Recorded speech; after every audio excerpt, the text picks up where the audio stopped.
Hello नमस्कार दोस्तों, welcome back to my YouTube channel. तो दोस्तों, आप सभी का स्वागत है मॉडर्न हिस्ट्री की नेक्स्ट क्लास में। और आज हमारी जो है वो फिफ्थ क्लास है।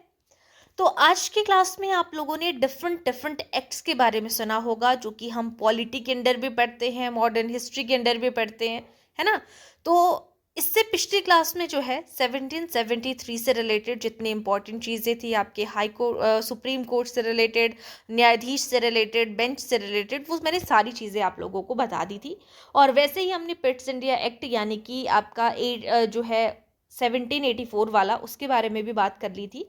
फिर उसके बाद हमारा पहला चार्टर एक्ट आया था 1813 का। और उसके बाद जो है आपको हर 20 साल बाद जो है वो चार्टर एक्ट देखने को मिले थे। तो चार्टर एक्ट, इस वाले क्वेश्चन के बारे में हम बात कर चुके थे कि जो आपका चार्टर एक्ट था 1813, वो किसके लिए प्रसिद्ध था। तो वो व्यापार की समाप्ति के लिए और मिशनरी की अनुमति के लिए फेमस था, इसीलिए option number D correct answer हो जाएगा। अब इसके बारे में थोड़ा सा हम यहाँ पे बात करेंगे कि आपका जो 1813 का चार्टर एक्ट था, मैंने आपको कहा था कि यहाँ पर जो है वो क्या कहा गया था, ईस्ट इंडिया कंपनी के जो व्यापारिक अधिकार थे उनको जो है वो समाप्त कर दिया गया था, याद रखिएगा। ठीक है, जो भी आपकी ईस्ट इंडिया कंपनी है, व्यापारिक अधिकार को समाप्त कर दिया था। सिर्फ दो चीजों का व्यापार जो है यहाँ पर रह गया था। और वो दो चीजें किस चीज की थी, मैंने आपको कल भी बताया था। एक आपका जो है वो चाय का, और दूसरा जो है वो अफीम का। इन दोनों का एकाधिकार जो था, और बाकी सारी चीजों का जो है वो खत्म हो चुका था। ये आपने याद रखना है, ठीक है। ब्रिटिश संसद द्वारा पारित एक महत्वपूर्ण अधिवेशन है, अधिनियम है हमारे पास ये वाला। इसके अलावा यहाँ पे आपको ये याद रखना कि भारत में ईसाई मिशनरियों को भारत में धर्म प्रचार की अनुमति भी दी गई थी। ठीक है, तो किसको दी थी? जो भी आपकी ईसाई मिशनरियां थी, उन्हें जो है वो धर्म प्रचार की अनुमति जो है वो कौन से एक्ट पे दी गई थी? कौन सा चार्टर एक्ट है आपका? 1813 का चार्टर एक्ट है। उसके साथ में शिक्षा के लिए जो है वो प्रावधान किए गए थे, है ना। तो वो पूछा जाए तो आपने याद रखना है कि इसी में जो है वो शिक्षा के लिए प्रावधान किए गए थे। और क्या प्रावधान या क्या हेल्प थी? यहाँ पर 1 लाख रुपए का प्रावधान जो है वो शिक्षा के लिए किया गया था, जिसने भारत में पश्चिमी शिक्षा की शुरुआत की थी, याद रखिएगा। ठीक है, याद रखना है कि एकाधिकार की समाप्ति कौन से एक्ट में हुई है? आपका 1813 के एक्ट में। व्यापारिक नियम चाय, अफीम और चीन के साथ व्यापार पर एकाधिकार जो है वो कब तक रहा था? ये आपका 1813 है। नेक्स्ट एक्ट आता है आपका इससे 20 साल बाद जो है ना। हर 20 साल के लिए एकाधिकार के बारे में बात होती है। तो ये जो आपके पास चाय और अफीम का व्यापार रहा आपका जो है वो चीन के साथ में, कब तक? 1833 तक रहा। और ईसाई मिशनरियों को भारत में प्रवेश करने और ईसाई धर्म का प्रचार करने की खूल के बारे में भी इसी एक्ट के अंदर बताया गया है। और भारतीय साहित्य के पुनरुद्धार और वैज्ञानिक प्रसार के लिए जो है 1 लाख रुपए खर्च करने का जो है वो प्रावधान भी आपको कौन से एक्ट में देखने को मिलता है? 1813 के चार्टर एक्ट पे देखने को मिलता है। ठीक है, अब हम आगे बात करेंगे। यहाँ पे 20 साल और बढ़ाकर जो है ब्रिटिश क्राउन की संप्रभुता के बारे में भी बात करते हैं। तो ब्रिटिश क्राउन की संप्रभुता को स्पष्ट रूप से स्थापित किया गया था यहाँ पे। ठीक है, आगे चलते हैं। ये एक्ट आपको 1813 का जितनी चीजें यहाँ से इंपॉर्टेंट थी वो मैंने आपको बता दी। अब है हमारे पास यहाँ पे नेक्स्ट चार्टर एक्ट, जो जैसे मैंने कहा कि हर 20 साल के बाद आपको चार्टर एक्ट देखने को मिले। तो यहाँ पे 1813 के बाद 20 साल बाद आपके पास 1833 है। तो जो चार्टर एक्ट 1833 है वो किसके लिए फेमस है? ये आपसे पूछा गया है यहाँ पे। तो सेंट हेलेना एक्ट के नाम से भी हम इसे जानते हैं, पहली चीज आपने ये याद रखनी है। और यहाँ पे पूछा ये किसके लिए फेमस है? कंपनी समाप्त होने के लिए, गवर्नर जनरल ऑफ इंडिया के लिए, सेना के सुधार के लिए, या कर के लिए? तो यहाँ पर करेक्ट आंसर होगा ऑप्शन नंबर बी, यानी कि आपका जो है गवर्नर जनरल ऑफ इंडिया के लिए प्रसिद्ध है ऑप्शन नंबर बी। पहली बात सबसे मेन, इसी के तहत बंगाल के गवर्नर जनरल को भारत का गवर्नर जनरल बनाया गया था, याद रखना। ठीक है, जो बंगाल का क्या था? गवर्नर जनरल था। इसको जो है वो क्या बनाया गया? यहाँ पर भारत का पहला गवर्नर जनरल बनाया गया। ठीक है, भारत का गवर्नर जनरल बनाया गया, इतना याद रखना। तो बंगाल का गवर्नर जनरल को भारत का गवर्नर जनरल बनाया गया। तो वो कौन थे? हमारे लॉर्ड विलियम बेंटिक है, जो भारत का पहला गवर्नर जनरल बना था। ये चीज आपने याद रखनी है कि था कौन और किस एक्ट के अंदर क्या बना है। तो पहले हमने जो है वो 1773 के टाइम पे भी पढ़ा था कि भारत का गवर्नर है वो बंगाल का गवर्नर गवर्नर जनरल बना था। वैसे ही हमारा 1833 का चार्टर एक्ट है, ये जो गवर्नर जनरल ऑफ इंडिया के लिए जो है बंगाल का जो गवर्नर जनरल था वो भारत का गवर्नर जनरल यानी कि लॉर्ड विलियम बेंटिक बनाया गया, और भारत भर के लिए कानून बनाने की जो पूर्ण शक्ति यहाँ पर किसको दी गई, इसी को दी। हमने पीछे पढ़ा था 1813 में कि चाय और अफीम का व्यापार कर रहे थे, एकाधिकार कर रहे थे, तो इस एक्ट में वो सारी चीजें क्या हो गई थी, समाप्त हो गई थी। इतनी चीज आपने याद रखना है यहाँ पे। आगे चलते हैं नेक्स्ट क्वेश्चन पे। 1833 आपका क्लियर हो गया। अब उसके बाद जो है वो 20 साल बाद जो है 1833 के बाद 1800 जो है वो, अच्छा एक चीज और यहाँ पे जो 1833 है, यहाँ पे आपने एक और चीज याद रखनी कि दास प्रथा का अंत जो है वो भी आपका कौन से अधिनियम के तहत आता है। तो जो आपका दास प्रथा है उसका अंत भी जो है यहाँ पर इसने जो है उसका मार्ग प्रशस्त किया था। इसी अधिनियम में भारत में दासता को समाप्त करने और सुधारने का मार्ग प्रशस्त किया था, ये याद रखना है। और जो सिविल सेवक है, सिविल सेवकों के चयन के लिए खुली प्रतियोगिता का जो कि शुरुआत का प्रस्ताव रखा गया था वो भी इसी के तहत रखा गया था प्रस्ताव कि सिविल परीक्षा होनी चाहिए। नेक्स्ट अब हमारे पास चार्टर एक्ट 1853, जैसे कि मैंने कहा कि चार्टर एक्ट 53 के बारे में बात करेंगे। तो ये किससे जुड़ा हुआ है, आईसीएस की परीक्षा, रेल, कर या सेना। तो आपको लग ही रहा होगा यहाँ पे ये जो है वो आपके पेपर से रिलेटेड जो है यहाँ पे जुड़ा हुआ है आपका चार्टर एक्ट। मैंने क्या कहा था पिछले एक्ट में, कहा कि उसके रिलेटेड जो है वो बात हो रही थी कि प्रस्ताव रखा था आपके चार्टर एक्ट 1833 में, लेकिन यहाँ पे क्या बोला है, ये चार्टर एक्ट इससे जुड़ा हुआ है आपका ब्रिटिश संसद द्वारा पारित अंतिम चार्टर अधिनियम था। ये अंतिम ब्रिटिश संसद द्वारा जो पारित था, ठीक है। और इस जिसने भारत में ईस्ट इंडिया कंपनी के शासन को इसने क्या किया था, भारत में ईस्ट इंडिया कंपनी के शासन को अनिश्चित काल के लिए बढ़ा दिया था और कंपनी के प्रशासनिक कार्यों को अलग कर दिया था। इसने पहली बार जो है वो केंद्रीय विधान परिषद की स्थापना की थी। मिनी पार्लियामेंट के बारे में बात कर रहे हैं कि कौन से मिनी पार्लियामेंट की स्थापना जो है वो कौन से उस पर ही है, तो मिनी पार्लियामेंट की स्थापना आपके चार्टर एक्ट 1853 के तहत हुई है, ठीक है। सिविल सेवाओं के लिए खुली प्रतियोगिता कब शुरू हुई थी, जो प्रतियोगिता है वो आपका जो एग्जाम है पिछले एक्ट में जो है वो बात की गई थी, यहाँ पे प्रतियोगिता जो है वो शुरू की गई थी, तो वो चार्टर एक्ट 1853 में शुरू की गई थी। और आधुनिक संसदीय प्रणाली की जो नींव रखी गई थी वो भी इसी में रखी गई थी। ये चीज आपने याद रखनी है, ठीक है। आगे चलते हैं हम नेक्स्ट क्वेश्चन पे। ये चीज आपको यहाँ पे पता चल गई होगी। अब है हमारे पास 1853 के बाद 1861 का अधिनियम, भारतीय परिषद अधिनियम में चार्टर एक्ट आपके जो है वो समाप्त हो चुके हैं। इसीलिए हमने कहा कि ब्रिटिश परिषद के द्वारा जो था ये पारित अंतिम आपके पास अधिनियम था। अब 1861 का जो है वो भारतीय परिषद अधिनियम क्या लाया, चुनाव, विधान परिषद लाया, संविधान लाया या स्वतंत्रता लाया, ये यहाँ पे बोला जा रहा है। तो करेक्ट आंसर हो जाएगा यहाँ पे विधान परिषद करेक्ट आंसर होगा। विधान परिषद आपकी जो है भारतीय परिषद अधिनियम 1861 इस चीज को लेके आया था, ठीक है। इंडियन काउंसिल एक्ट के नाम से हम इसे जानते हैं 1861 का। ब्रिटिश संसद द्वारा पारित एक ऐतिहासिक अधिनियम था जिसने भारत में शासन की संवैधानिक संरचना को बदला था। पोर्टफोलियो प्रणाली की शुरुआत आपने ध्यान रखना कि एक आपके पास आती है पोर्टफोलियो प्रणाली।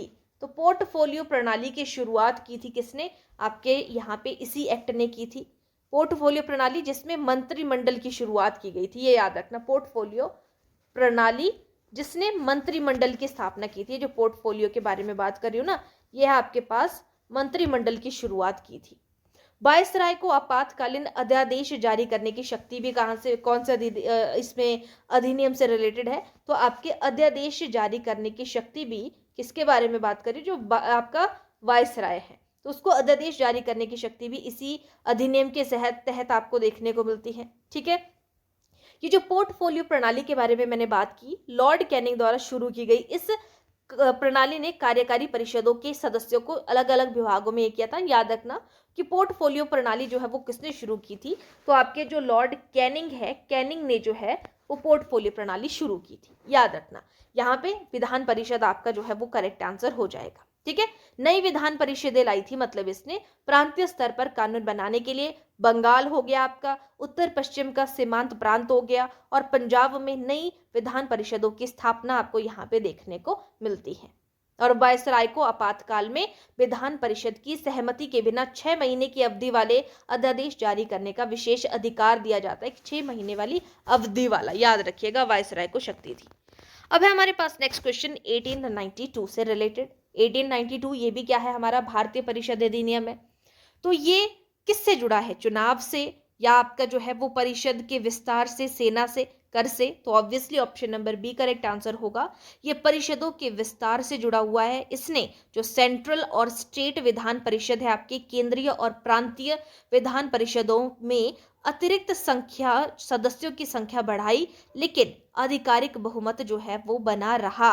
अप्रत्यक्ष चुनाव वाली चीज भी आपको जो है इसी चीज से देखने को मिलती है, इसी अधिनियम में देखने को मिलती है। कैसी? अप्रत्यक्ष चुनाव।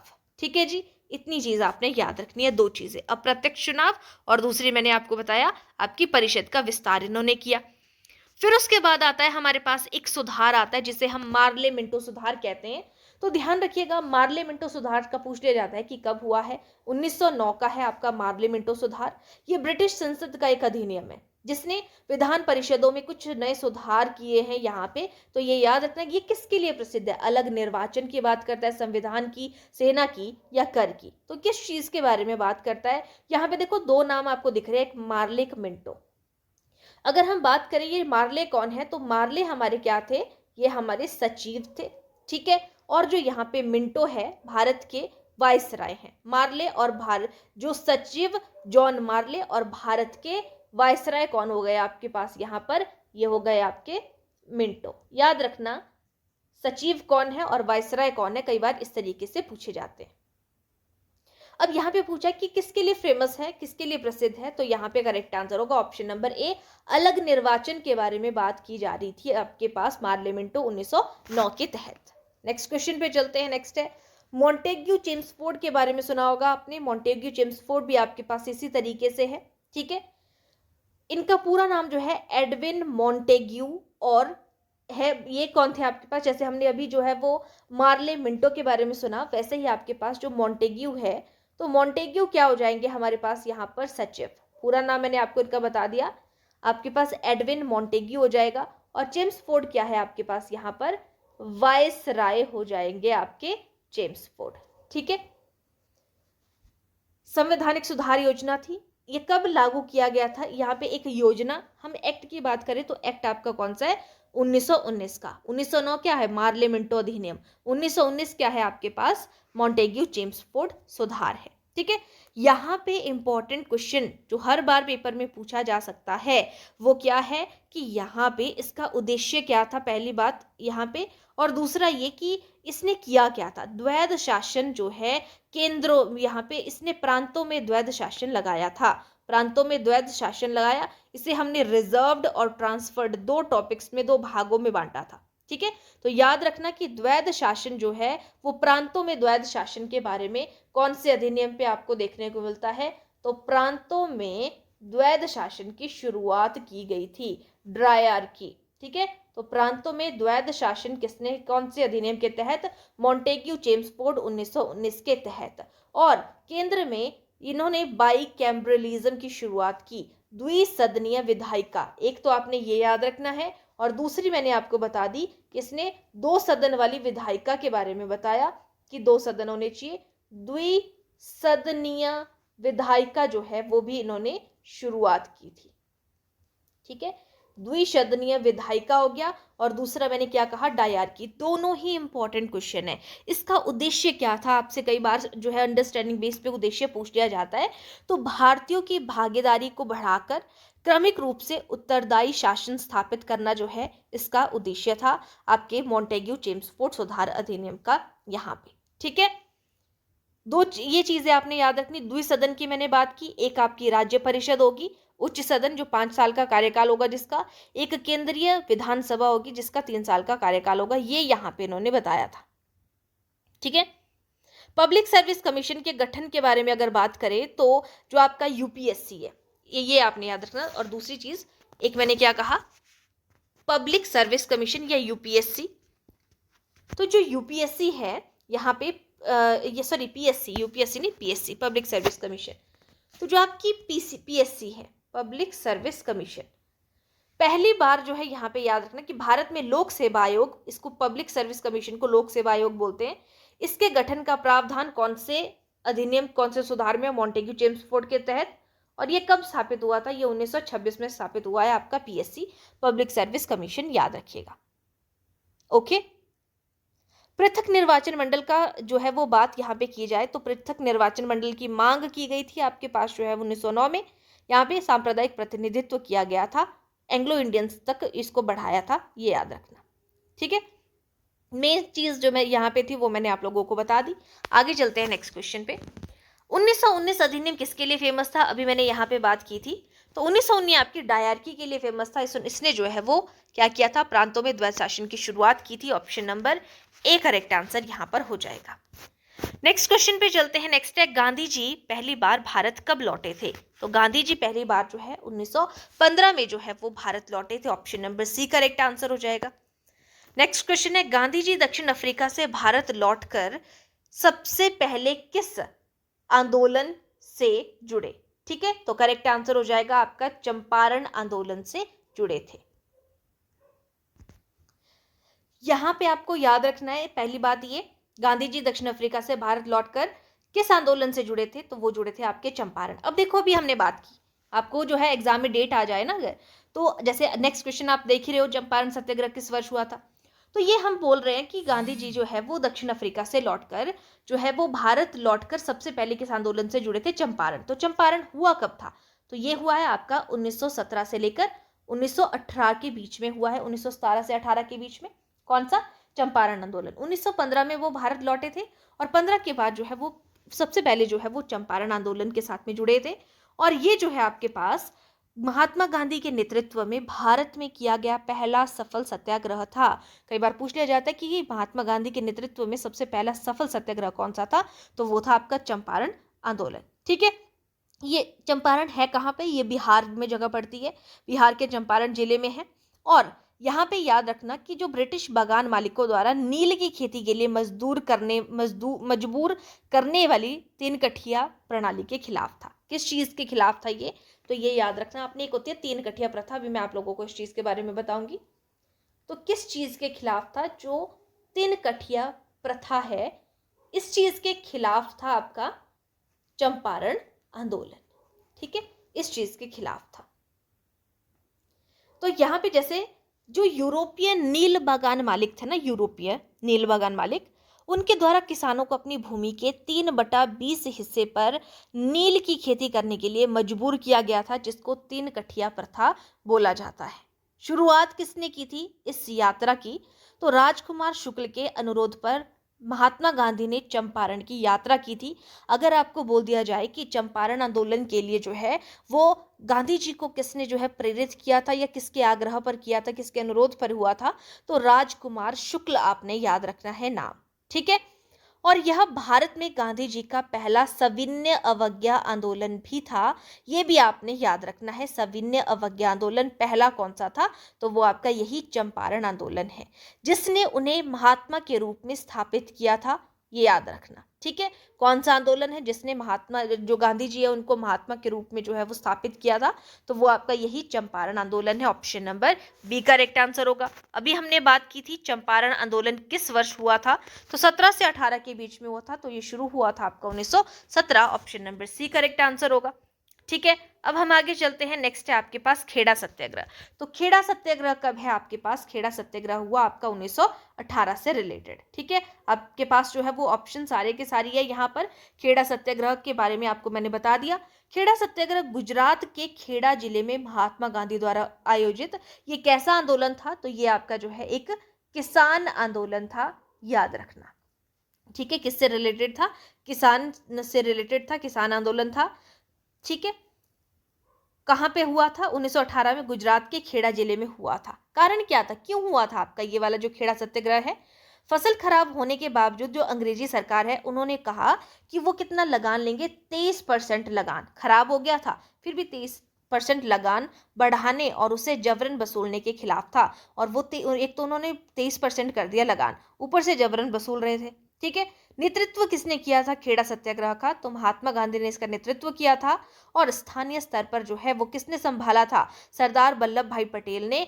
एकजुट किसने किया था? जो आपके किसान हैं, किसानों को एकजुट किसने किया था? तो ये पटेल जी ने किया था, सरदार वल्लभ भाई पटेल जी ने। ठीक है। आंदोलन का नेतृत्व किया था महात्मा गांधी ने, लेकिन इकट्ठा किया था सरदार वल्लभ भाई पटेल ने। ठीक है। इतनी चीज आपने ध्यान रखना। ओके, आगे चलते हैं नेक्स्ट क्वेश्चन पे। खेड़ा सत्याग्रह 1918 आपको पता चल गया। अहमदाबाद मील हड़ताल के बारे में बोला जा रहा है। अब अहमदाबाद आपने सुना होगा, अहमदाबाद जो सत्याग्रह बोल दो या अहमदाबाद जो है वो मील हड़ताल बोल दो। तो ये है क्या आपके? कब हुई है? 1917 में हुई है या 1916 में, 1918 में या 1919? तो ये हुई है आपके पास option number C, Ahmedabad mill हड़ताल 1918 में हुई है। Option number C correct answer होगा। गांधी जी को महात्मा किसने कहा है? इंपॉर्टेंट क्वेश्चन है, तो ध्यान रखिएगा। रविंद्रनाथ टैगोर जो है वो उन्होंने जो है महात्मा कहा था गांधी जी को, याद रखिएगा। ठीक है। अलग अलग उपाधियां जो है अलग अलग लोगों ने दी हैं, तो महात्मा कहा है रविंद्रनाथ टैगोर जी ने। असहयोग आंदोलन आपका जो है ये भी एक इंपॉर्टेंट रोल प्ले करता है। असहयोग आंदोलन शुरू हुआ था 1920 में और इसको जो है वो वापस ले लिया गया था 1922 में, चोरा चोरी घटना की वजह से। ठीक है। तो असहयोग आंदोलन का मुख्य उद्देश्य क्या था? शिक्षा में सुधार लाना, ब्रिटिश शासन को समाप्त करना, कर कम करना या सेना में सुधार। तो ब्रिटिश शासन को समाप्त करना असहयोग आंदोलन का मुख्य उद्देश्य था। Option number B. किस घटना के कारण असहयोग आंदोलन को वापस ले लिया गया था? अभी मैंने आपको बताया, चौरा चोरी घटना जो है उसकी वजह से। ये भी आपका उसी टाइम पे हुई है। अब यही क्वेश्चन आ गया कि चौरा चोरी की घटना कब हुई है? 20 में, 21 में, 22 में, 23 में। तो ये हुई है आपके 1922 में, और 1922 में ही जो है वो आपके असहयोग आंदोलन को वापस ले लिया गया था। नेक्स्ट है, स्वराज पार्टी के प्रमुख नेता कौन थे? महात्मा गांधी जी या आपके जवाहरलाल नेहरू जी थे या आपके चित्तरंजन दास थे या बोस थे? तो करेक्ट आंसर यहाँ पर हो जाएगा आपका ऑप्शन नंबर सी, यानी कि चित्तरंजन दास जो है वो आपके स्वराज पार्टी के प्रमुख नेता थे। सीआर दास के नाम से भी हम इन्हें जानते हैं, चित्तरंजन दास। ठीक है। ठीक है। नेक्स्ट क्वेश्चन है, साइमन कमीशन भारत कब आया था? भारत के बारे में बात हो रही है तो 1928 में आया था। साइमन कमीशन कब आया था? तो 1927 होगा, लेकिन भारत कब पहुंचा था, भारत कब आया था? तो 1928 में आया था। नेक्स्ट है नेहरू रिपोर्ट। नेहरू रिपोर्ट आई थी तो उसका मुख्य उद्देश्य क्या था? नेहरू रिपोर्ट क्या लेके आया था आपके पास? कर में सुधार की बात, या संविधान का प्रस्ताव, या सेना में सुधार, या शिक्षा? तो संविधान का प्रस्ताव लेकर आए थे आपके पास जो है वो नेहरू रिपोर्ट में संविधान का प्रस्ताव। Option number B correct answer होगा। जिन्ना ने 14 सूत्र दिए थे, तो जिन्ना ने जो 14 सूत्र दिए थे वो कब दिए थे? 1927, 28, 29 या 30? तो वो दिए थे उन्होंने 1929 में, जिन्ना ने 14 सूत्र दिए थे। Option number C. Next question है, पूर्ण स्वराज दिवस कब मनाया गया? 1928 को, 1929 को, 26 जनवरी 1930 को, या 1931 को? पूर्ण स्वराज दिवस जो है वो करेक्ट आंसर हो जाएगा आपका 1930 में पूर्ण स्वराज दिवस मनाया गया, 26 जनवरी 1930 एग्जैक्ट डेट। सविनय अवज्ञा आंदोलन किससे शुरू हुआ? रेल से, नमक कानून से, शिक्षा से, या सेना से? तो सविनय अवज्ञा आंदोलन आपके नमक से संबंधित हुआ है। Option number B correct answer हो जाएगा यहाँ पे। अब सविनय अवज्ञा आंदोलन जो है वो ये सारे आंदोलन महात्मा गांधी से जुड़े हुए हैं। दांडी मार्च कितने दिन तक चला था? तो दांडी मार्च जो है वो 24 दिनों तक चला था। Option number C correct answer होगा। गांधी जी ने दांडी यात्रा कहाँ से शुरू की थी? तो ये जो है साबरमती आश्रम, अहमदाबाद में है आपकी जगह, तो साबरमती आश्रम से शुरू की थी। गांधी इरविन समझौते के बाद गांधी जी किस सम्मेलन में गए थे? पहले गोलमेज सम्मेलन में, दूसरे गोलमेज सम्मेलन में, तीसरे में? तो देखो गांधी इरविन समझौता कब हुआ है? पहली बात तो ये 1931 में हुआ है। पहला गोलमेज सम्मेलन कब हुआ है? आपका 1930 में हुआ है। आपका दूसरा गोलमेज सम्मेलन आपका 1931 में हुआ है। तीसरा गोलमेज सम्मेलन आपका 1932 में, और इसी टाइम पे पूना पैक्ट भी हुआ है आपका। ठीक है। और आपका सांप्रदायिक पंचायत से रिलेटेड भी ये चीज आती है। तो ये यहाँ पे बोला कि गांधी इरविन समझौते के बाद गांधी जी कौन से उस पे गए थे? तो वो दूसरे सम्मेलन में गए थे। Option number B correct answer हो जाएगा। एकमात्र गोलमेज सम्मेलन है यहाँ पे, इसमें महात्मा गांधी जी गए थे। तीसरा गोलमेज सम्मेलन कब हुआ है? अभी मैंने आपको बताया 1932 में। Option number C correct answer होगा। कॉम्युनल अवार्ड किससे संबंधित था? कम्युनल अवार्ड कर से, शिक्षा से, पृथक निर्वाचन से या सेना से? तो कम्युनल अवार्ड आपका जो है वो पृथक निर्वाचन से संबंधित है। Option number C correct answer हो जाएगा। नेक्स्ट क्वेश्चन है, पूना पैक्ट किस मुद्दे पर हुआ था? पूना पैक्ट कर से, दलित प्रतिनिधित्व पर, सेना पर या शिक्षा पे? तो दलितों के प्रतिनिधित्व पर जो है इस मुद्दे पर हुआ था आपका Poona pact. Option number B, 1932 में पूना पैक्ट हुआ है। और आज का लास्ट क्वेश्चन, भगत सिंह ने किस अधिकारी की हत्या की थी? तो जो भगत सिंह है इन्होंने सैंडर्स की हत्या की थी, जनरल डायर, कर्जन क्लाइव इनकी नहीं की थी। जनरल डायर कौन थे? जिन्होंने अमृतसर में जो है वो वहां पे गोली चलाने का ये दिया था, ये हमने पढ़ा था, ठीक है। और क्लाइव कौन थे आपके? रॉबर्ट क्लाइव जो है ये आपके पास जो है वो बंगाल के पहले गवर्नर थे, ठीक है। तो इतनी चीज आपने याद रखनी है। ये थे हमारे आज के इंपॉर्टेंट क्वेश्चन। डिटेल से मैंने आप लोगों को जो जो चीज़ें बन सकती थी, आप आराम से अगर नोट्स बनाओगे तब भी आपको चीज़ें क्लियर हो जाएंगी। अगर आप जो है वो एमसीक्यू फॉर्म पे इस तरीके से लगाओगे तब भी आपको सारी चीज़ें क्लियर हो जाएंगी। तो दोस्तों जो फर्स्ट टाइम पे चैनल पर विजिट कर रहे हैं तो चैनल को लाइक कर दीजिएगा, सब्सक्राइब कर दीजिएगा, बेल आइकन को प्रेस कर दीजिएगा ताकि नोटिफिकेशन आप लोगों को पहुंच सके। तो जो इस क्लास को देख रहा है वो मैं आपको बता दूं, डेली आपको शाम को करंट अफेयर भी देखने को मिलता है, जो भी इंपॉर्टेंट चीज़ें आपको रहती हैं जो एग्जाम में पूछी जा सकती हैं। छोटे छोटे पॉइंट्स है, एमसीक्यू फॉर्म पे करते हैं, 10 से 15 मिनट की क्लास होती है, ज़्यादा हम नहीं करते हैं करंट अफेयर में भी। आप उनको भी देख सकते हो, जो मार्च मंथ का करंट अफेयर मैंने वहाँ पे शुरू किया है, ठीक है। और ये जो है हमने मॉडर्न हिस्ट्री की क्लास डिस्कस की, इसकी आपकी जो है वो 5th क्लास है आज। और इसी तरीके से आपको आगे भी चीज़ें देखने को मिलेंगी। चैनल के साथ में बने रहिएगा। Thank you.